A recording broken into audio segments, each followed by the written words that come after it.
Welcome to the Good Leadership Podcast, the show where we cut through the noise and deliver practical wisdom for leaders who want to grow, inspire, and make an impact. I'm your host, Charles Good. And if your to-do list in terms of your reading pile looks like a skyscraper, you're in the right place. Today, we're diving into another best-selling book called Make It Stick: The Science of Successful Learning. We're sharing the big ideas, practical tools, and real stories from business, sports, and entertainment. Because learning isn't just for the boardroom, it's everywhere. And the best leaders and high achievers know how to apply it across all fields. So if you've ever wondered why your brain can flawlessly recite every line of your favorite movie, but blanks on that quarterly report, you're in the right place. Let's get started. Welcome to the Good Leadership Podcast, where we explore the stories, strategies, and insights of thought leaders who inspire us to think differently and lead better. Through candid conversations and expert perspectives, we dive into the challenges, breakthroughs, and practical lessons that shape exceptional leadership. Ever felt like a genius after training, only to realize 2 days later you retain less than your phone's battery after a TikTok binge? That's the fluency illusion. Make It Stick exposes this mind trick. When something feels easy, we think we've learned it, but actually we haven't. Picture a leadership team that rolls out a new company vision. Everyone nods enthusiastically after the kickoff meeting, but a week later, ask someone to recite the vision or explain how it changes their day-to-day, and you're going to get a lot of blank stares or a creative reinterpretation worthy of a modern art museum. The illusion of learning is alive and well in the boardroom. Actors, they just don't glance at a script and expect to win an Oscar.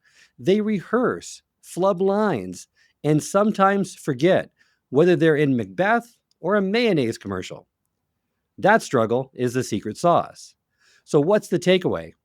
Don't let your team coast on "I get it." Make them prove it.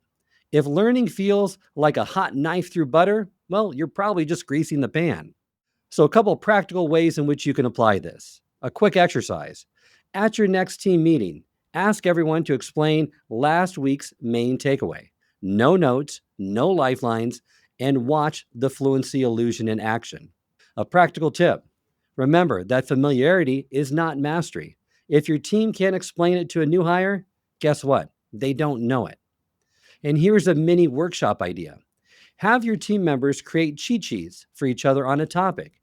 If the cheat sheet is blank, well, so is their mastery. So if feeling smart isn't the same as being smart, what is the real glue for knowledge? Let's move from the illusion to the power of pulling info from the depths of your memory. Now, a wealth of studies confirms that retrieval practice, actively pulling information from memory, significantly boosts your long-term retention and the ability to transfer knowledge to new problems. Make It Stick reveals how it's the kingpin of learning. It talks about self-quizzing, practice tests, and teaching others, which are all forms of retrieval practice. The harder it is to recall, the more likely your brain is going to bulk up as a result of it.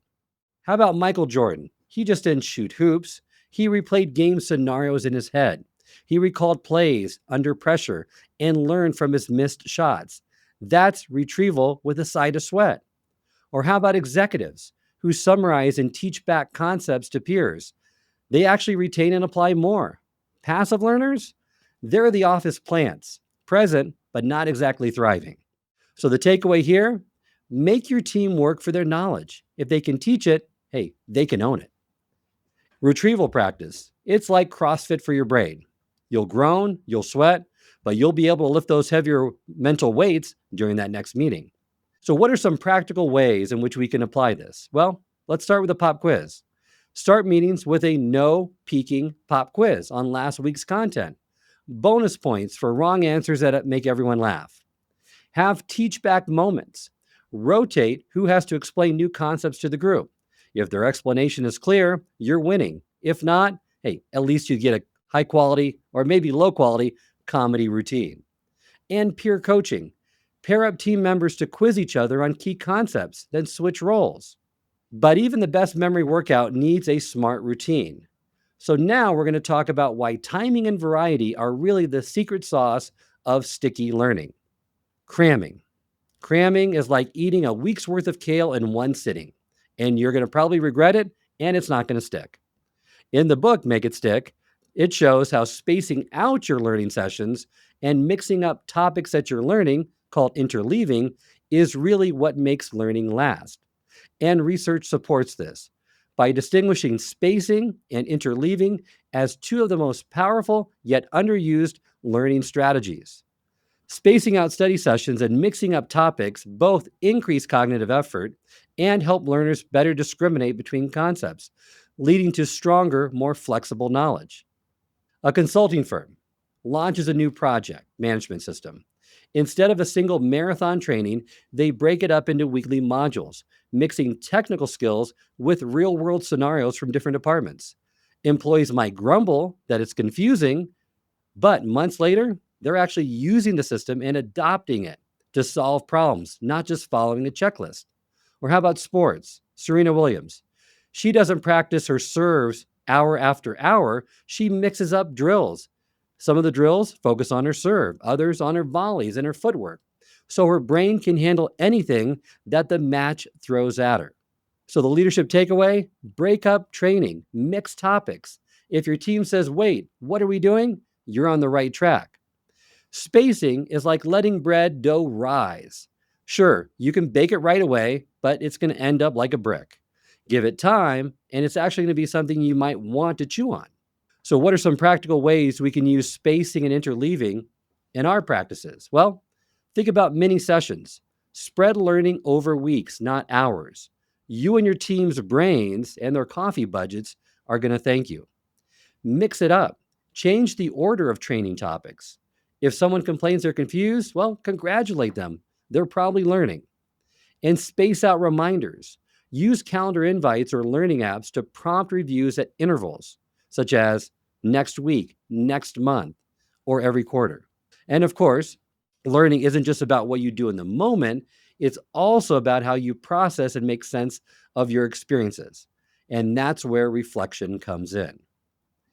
Reflection is the difference between I survived that project and I learned something besides how to fake a smile on Zoom. And studies show that when learners pause to reflect, they deepen their understanding, connect new knowledge to prior experience, and they also can identify gaps in their thinking. In entertainment, after filming a scene, directors and actors, what do? They review footage, they debate what worked, and sometimes those best insights come as a result of this reflection process.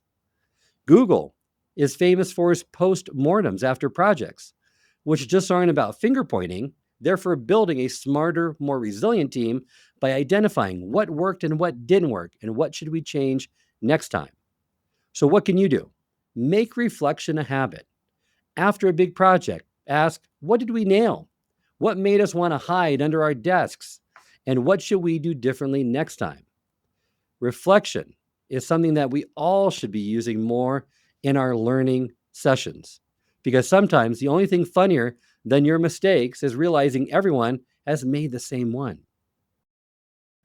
Keep a learning journal. What did you learn?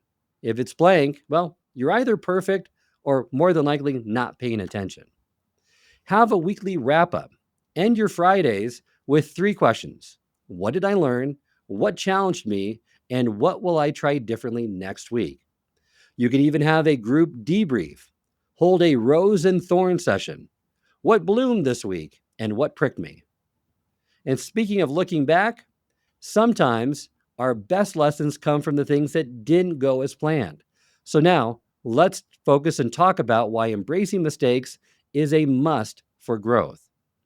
Because mistakes, remember, they're just not for interns anymore. They are the real fuel for progress. And this is supported by lots of neuroscience studies that have demonstrated that mistakes are not just inevitable, they're essential for learning.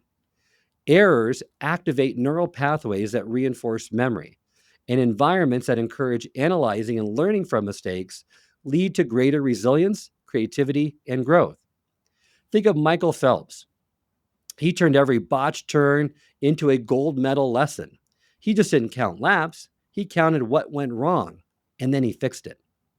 Or how about Pixar and IDEO? They champion fail fast, learn faster. Their secret, every flop is a future blockbuster in disguise. So what should you do? Celebrate smart mistakes. If your team isn't making any, you're not trying hard enough.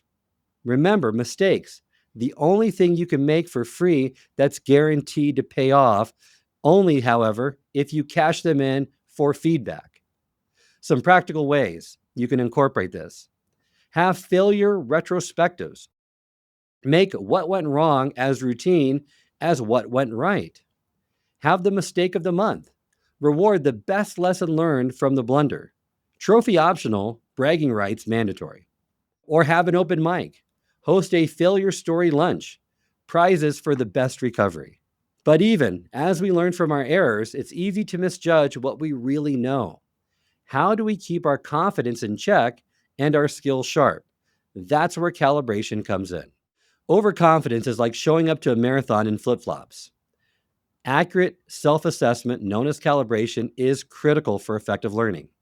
Research on the Dunning-Kruger effect shows that poor calibration leads to overconfidence and blind spots, while interventions like self-testing and feedback improve learners' ability to judge what they truly know, boosting their overall performance. Pilots use checklists for every flight, no matter how many miles they've logged, because forgetting the landing gear is only funny in cartoons. How about in entertainment? Seasoned actors rehearse and get feedback because nobody wants to bomb opening night because they felt ready. What is the takeaway? Use checklists, use peer reviews, or get regular feedback to keep confidence honest. I'm pretty sure is not a strategy. And winging it is only cool if you're actually a bird. So what can you do right away to practice this, to incorporate this into your learning? Use practice drills. Run simulations before the real thing. If you fail in practice, you'll succeed when it counts, hopefully. Get peer feedback. Pair up for project reviews. If your teammate can spot your blind spots, you're both getting smarter. And have a checklist challenge.